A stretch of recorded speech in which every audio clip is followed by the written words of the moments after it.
భానుప్రకాష్ రెడ్డి గారు ఒక మాట, మనం కల్తీ నెయ్యి గురించి మనం చాలా డిస్కస్ చేసాం.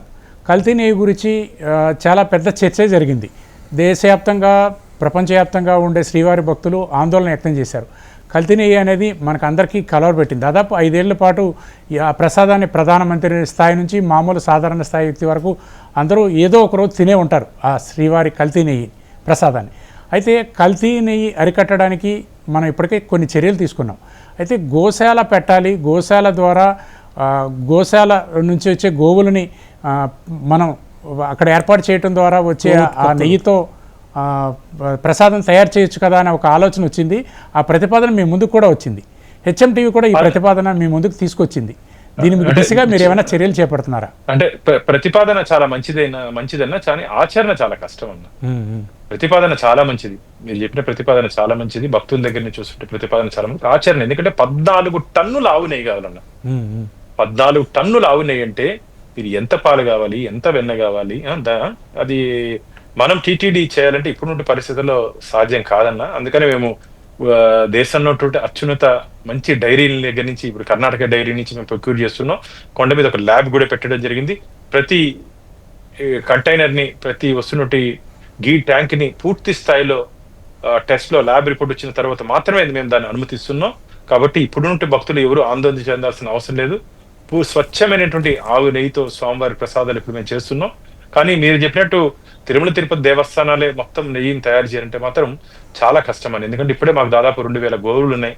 అది చూసుకునేదానికి చాలా, ఎందుకంటే గోవు గోవిందుడు ఒకటే అన్న. గోవు గోవిందుడు ఒకటే.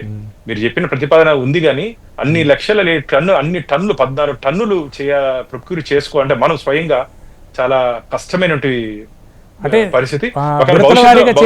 అవకాశం ఉంటుందా? కొద్దిగా అదే కొద్దిగా భవిష్యత్తులో నిపుణులతో చర్చిస్తున్నాం. ఏదైనా సాధ్యాలు ఉంటే మాత్రం ఖచ్చితంగా భక్తుల దగ్గర నుంచి, మీ దగ్గర నుంచి విజ్ఞప్తిని పరిగణలోకి తీసుకొని ఏమాత్రం సాధ్యాలను ఎంతవరకు చేయొచ్చు అంతవరకు చేసే ప్రయత్నం చేస్తాం.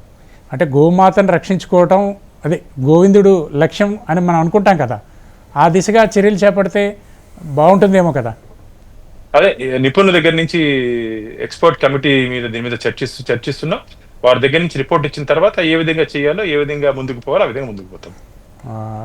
ఇక గిరిధర్, ఇప్పుడు ముక్కోటి ఏకాదశంగా ఆన్లైన్ బుకింగ్ లేకున్నా అని దర్శన భాగ్యం ఎవరికైనా ఇచ్చే అవకాశం ఉందా? ఖచ్చితంగా ఏకాదశి, ద్వాదశి, 30, 1, 2 ఆ 3 రోజులు కాకుండా 2వ తేదీ నుంచి ఎవరు ఫస్ట్ కమ్ ఫస్ట్ ఎవరు వస్తే వారిని టోకన్ అక్కర్లేదు, ఏం అక్కర్లేదు, టికెట్ అక్కర్లేదు, డైరెక్ట్ గా తిరుమలకు వస్తే వారికి దర్శనం కలిగించే ఏర్పాట్లు పూర్తి స్థాయిలో మేము చేయడం జరిగింది. ఇంకోటి సార్, అక్కడ దేవాలయం పరిసరాలలో కొన్ని సజెషన్ బాక్స్ అట్లాంటివి పెడితే ఏంటంటే మీకు ఏమన్నా సలహాలు సూచనలు ఉంటే, కంప్లైంట్స్ ఉంటే మీ పాలక మండలి వరకు వచ్చే అవకాశం ఉంది.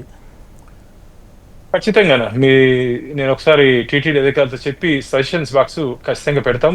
మాకు ప్రతి నెల మొదటి శుక్రవారం డైలీ రివ్యూ కార్యక్రమం జరుగుతుంది. దాంట్లో చాలా ఫిర్యాదులు వస్తున్నాయి, భక్తుల దగ్గర నుంచి చాలా సలహాలు వస్తున్నాయి, చాలా సూచనలు వస్తున్నాయి. అన్నింటి మేము పాటిస్తున్నాం. మీరు చెప్పినటువంటి కౌంటర్ బాక్సెస్ కూడా, సజెషన్ బాక్సెస్ కూడా ఖచ్చితంగా రాబోయే రోజుల్లో అధికారులతో, మా చైర్మన్ గారితో మాట్లాడి దాన్ని కూడా పెట్టించే ఏర్పాటు మేము చేస్తాం.